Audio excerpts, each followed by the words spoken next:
क्योंकि वो जानते थे विष्णु भगवान की इससे अगर मैंने संतान पैदा कर ली तो वो विद्वान नहीं होगी, धनवान होगी।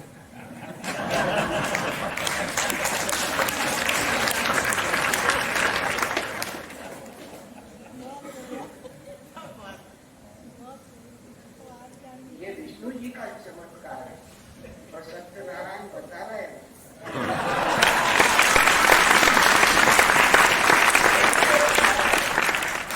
एक सांप की सैया पर लेटते और एक सांप को लपेटते। लेटना और लपेटना अगर कोई कर सकता है तो वही कर सकता है जो अपने मन के अनुरूप अपने आप को ढालने की योग्यता रखता है, क्योंकि मां सरस्वती के पूत शब्द स्वर दूत अखिल सृष्टि को नचाते हैं। मां सरस्वती के पूत शब्द स्वरदूत अखिल सृष्टि को नचाते हैं। वीणा पाणी दुलार करें, शिव शंकर गाते हैं और हरिहर गाते हैं। ब्रह्मा बन जाता जब तो नई ऋचा गढ़ता है। कवि ब्रह्मा बन जाता जब वह नई ऋचा गढ़ता है। सृष्टि सृजन से प्रलय तलक, सृष्टि सृजन से प्रलय तलक मानव उसको पढ़ता है। वाणी का प्रताप मान हरता, वाणी का प्रताप हरता मानव मन की जनता है। और जिसके हृदय विराजित हो मां वो आगे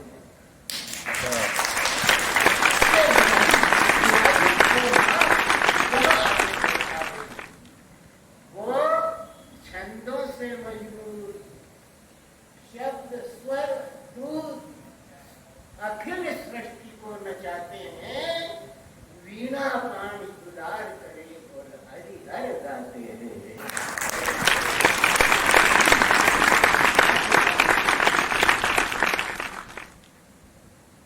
चरित्र की अनेक स्थितियां हो सकती हैं। हम साहित्यकार के स्वरूपों का चिंतन कर रहे हैं, पर उस विस्पाई को हमने नहीं देखा जिसने जीवन के उन संघर्षों को जिया, कितने कष्टों को और मुसीबतों के बीच में अपने आप को करके खड़ा किया। लेकिन विद्या का दान देने में कभी कोई कोताही नहीं है। अपने ब्राह्मणत्व को संपूर्ण रूप से दिया, अपने ऋषित्व को संपूर्ण रूप से दिया। मैंने वशिष्ठ नहीं देखे, विश्वामित्र नहीं देखे, मैंने हृदय शर्मा नेहरी को देखा।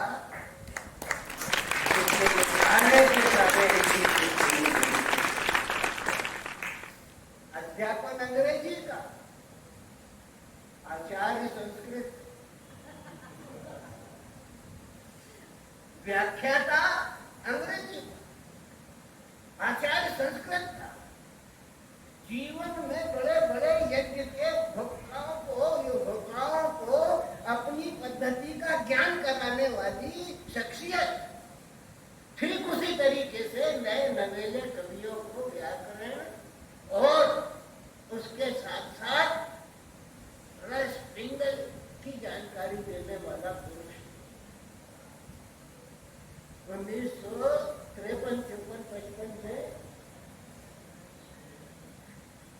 विद्यापीठ और साहित्य की कक्षाएं लगती थी, समिति के द्वारा संचालित थी। गुरुदेव वहां पढ़ाते थे। समिति कभी कोई देती रहती नहीं, लेती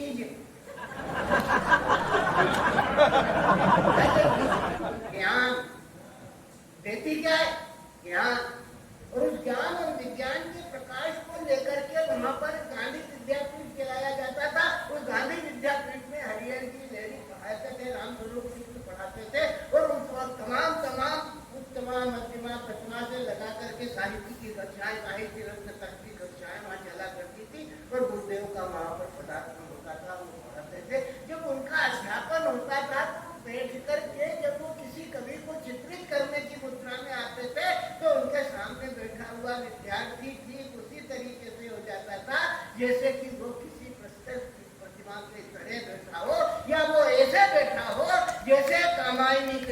छंद में मनु को बैठा हुआ दिखाया गया कि भाव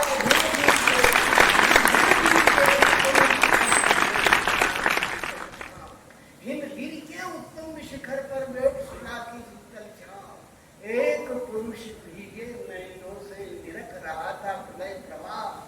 ऊपर नीचे जल था, ऊपर हिम था, एक तरल था एक सघन, एक तत्व की ही प्रधानता, कहो उसे जड़िया चेतन, कहो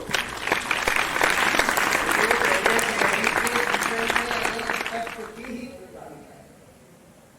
एको ब्रह्म दिव्यो नाती,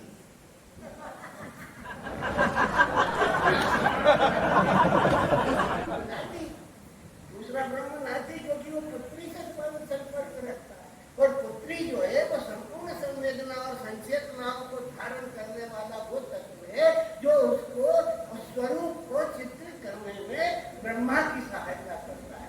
यहाँ हरि भी है, हर भी है, ब्रह्मा ही नहीं है।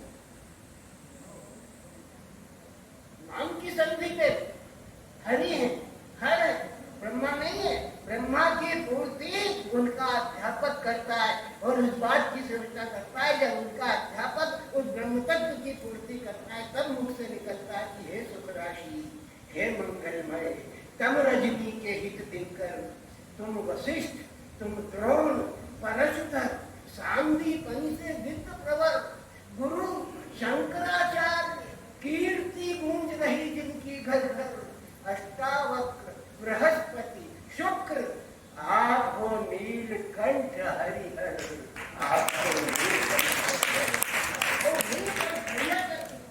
बनने की जो स्थिति जिनके पास हो वो गुरु को जीते, क्योंकि गुह्याति गुह्य को सरलाति सरल करके शिष्य के मानस में बिठा देने की क्षमता ही गुरु।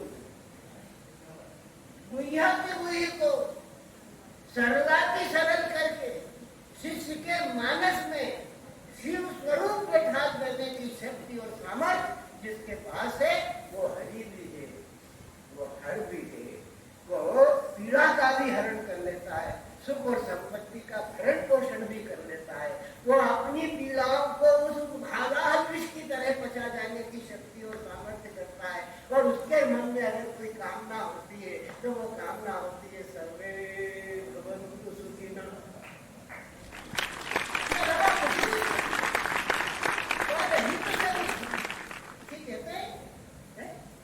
महाराज ने कहा कि 18 परमानेश व्यासस्य वचनद्वयम्, कैसा है?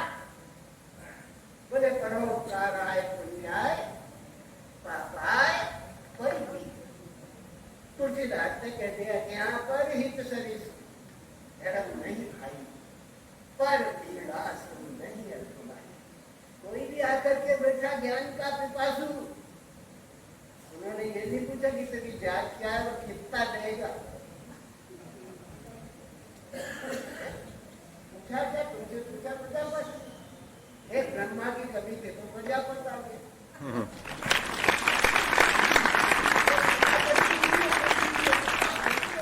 के बीच का जो सामंजस्य, वही सामंजस्य संपूर्ण ब्राह्मण तत्व का स्वरूप लेकर के आचार्य हरिहर देवी जी में विराजमान था। मैंने उनके साथ बहुत लंबा जीवन किया। 1962 में चाइना अटैक हुआ, उस वक्त हम लोगों ने सुमन जी से कहा कि क्या इतने बड़े कुलपति हो, कुलपति थे यूनिवर्सिटी के, तो हमने कहा राष्ट्र जागरण के लिए हम कुछ करना चाहते हैं, कुछ मदद करो। बोले क्या मदद करें? रुपये पैसे की जरूरत नहीं है, आपकी इतनी मदद है कि जहाँ हम कभी सम्मेलन करें आप उसमें आ जाओ। हरिहर देवी हमारे अध्यक्ष परमानेंट,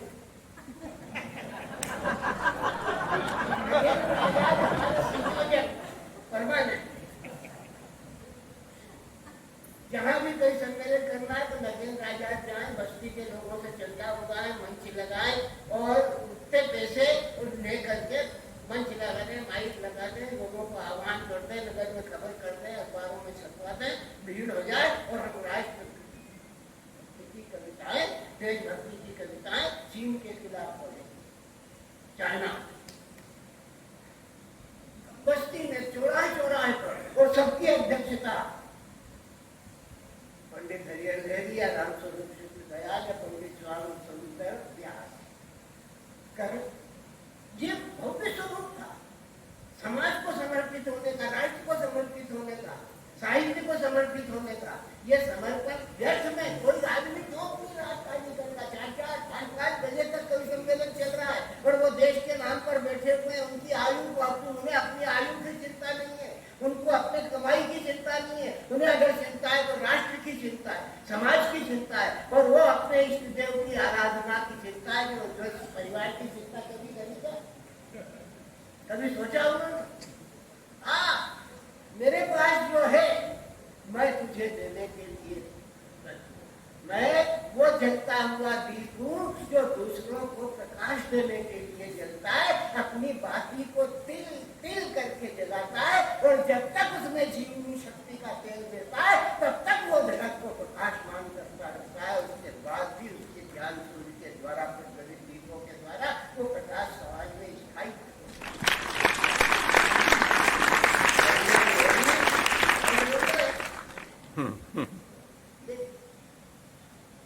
ठीक भी है और गलत भी है। ताली से बताता आदमी जब अंदर से खुद बजता है,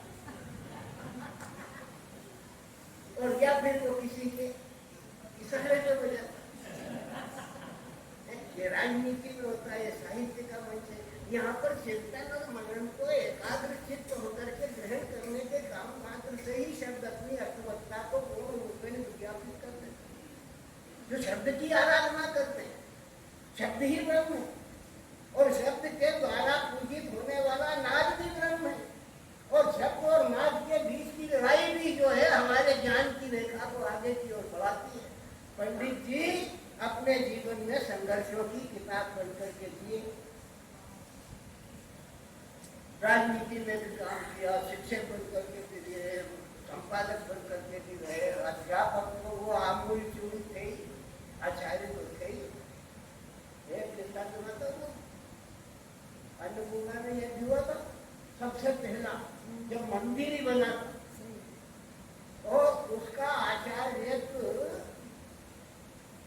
कर्मकांड के श्री पंडित जुगल किशोर जी महाराज और मधुसूदन शास्त्री और हरिहर जी ने उन पंडितों की श्रेणी के द्वारा किया गया। तब से इस शहर की यज्ञ परंपरा को बल मिला, और फिर उसके बाद अनेकानेक यज्ञ हुए। साहित्य में रह करके संस्कृति के समन्वय को संपूर्ण जीविका के साथ जीने का जो ब्राह्मण था,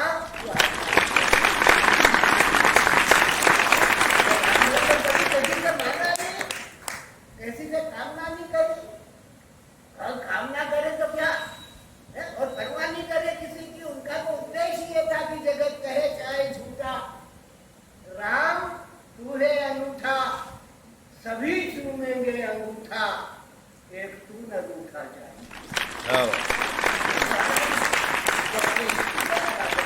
अपनी भावनाओं को जीते थे, उनमें गुरुत्व था, उनमें विश्व को पिघलाने की शक्ति की ताकत थी, और उस ताकत को लेकर के ही उसका परिणाम है कि आप यहाँ पर बैठ करके उनका भावन स्मरण कर रहे हैं। नहीं तो क्या बोला, आज उनका श्राद्ध है, खीर पूरी खाओ और हजम कर लो, नहीं कर लो, क्या दो ब्राह्मण निभा दो उनके नाम। लेकिन उनके द्वारा खींची हुई लकीर उनके विद्यार्थियों के अंतर्मन में उनकी जीवंतता, उनकी संजीवनी को आज भी बरकरार किए हुए। और शब्द कभी नष्ट नहीं होता, गुंजित होता है। वो शब्द जो सदैव गुंजित होता है वो गुंजायमान है। और हमारी तो संस्कृति से हरि है की परंपरा, अखाड़े में घुसते हरि हो, तो जब हरि है, जहाँ हर है, वहाँ पर सारे संतापों का नष्ट होना है। और वहाँ पर अगर किसी की स्थापना है तो एकमात्र संतोष, जब आवे संतोष धन तो सब धन भूल सकता। वो धन के पीछे नहीं दौड़े, ये तो अपने से तय करके कथा पूजन वार्ता सब कर सकते, आज भी इस कथा में इतना पैसा लूंगा, जैसे कि विनायक ये भी करता है, ये आचार्य जो कथा वार्ता पूजन हवन की फीस तय करते हैं, उसकी परिणति अच्छी नहीं होती, क्योंकि वो उस पूजा को, उस पाठ को, उस अध्यात्म को, उस भाव को, समर्पण को बेचते हैं।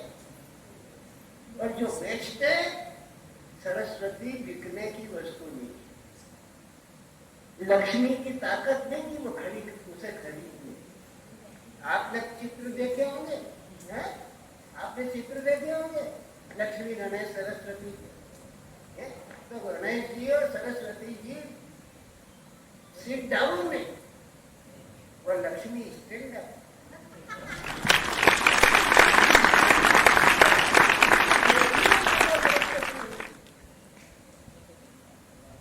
देखो, और विष्णु भगवान के चरणारविंद में लक्ष्मी बैठी रहती है, पूजा करती है। लक्ष्मी को विष्णु भगवान अपने चरण से आगे नहीं बढ़ना देते। उन्होंने कोई संतान पैदा नहीं की लक्ष्मी को, क्योंकि वो जानते थे विष्णु भगवान की इससे अगर मैंने संतान पैदा कर ली तो वो विद्वान नहीं होगी, धनवान होगी।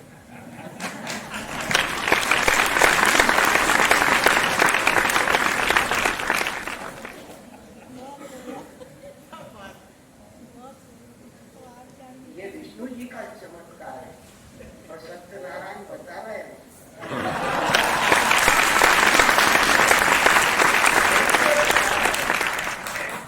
अहम ब्रह्मास्मि का भाव, जो तू है वो मैं हूँ, जो मैं हूँ जो तू है, जो अंदर है वो बाहर है, जो बाहर है वही तो अंदर है।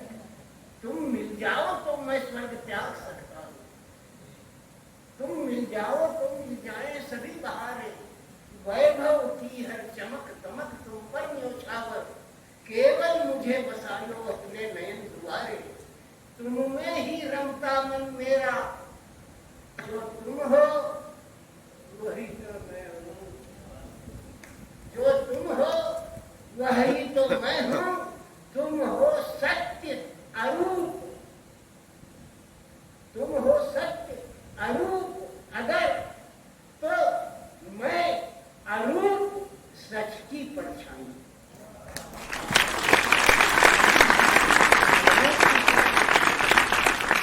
लेकिन अरूप की भी परछाई स्वरूप लेकर के जब पैदा होती है तो वो निस्संदेह आचार्य हरिहर बन करके ही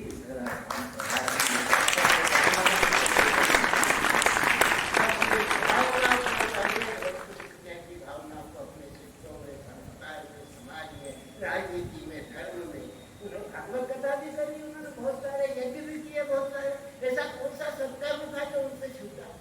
दुष्कर्म नहीं भी करे, अगर वो करते तो वो मार करवाते, और ऐसे दुष्कर्मियों को ललकारते थे, बोलने से छूटते नहीं थे। क्रोध में तो चुनाव लड़ी, उनका जो संकल्प था टूटता नहीं था। आपके हित के लिए वो विष पी जाने के लिए तैयार, किसी तपस्या के फल से आते हैं ऐसे, किसी पुण्य के फल से धरती पर ऐसे लोग आते हैं और चले जाते हैं और उस कीर्ति को छोड़ जाते हैं जिसे काल भी खाने की ताकत नहीं रखता। कीर्ति को काल नहीं खाता।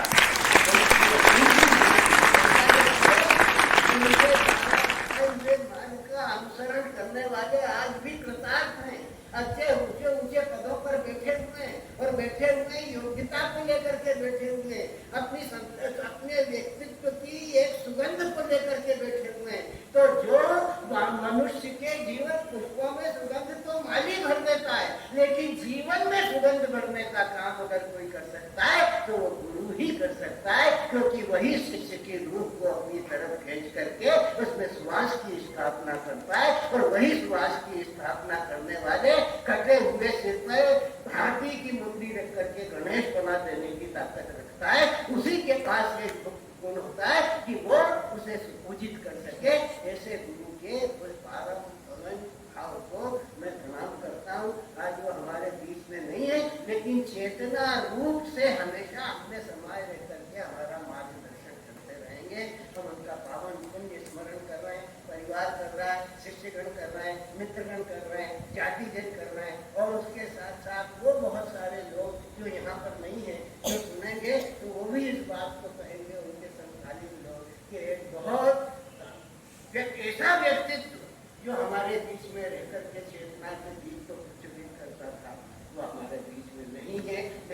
वैचारिक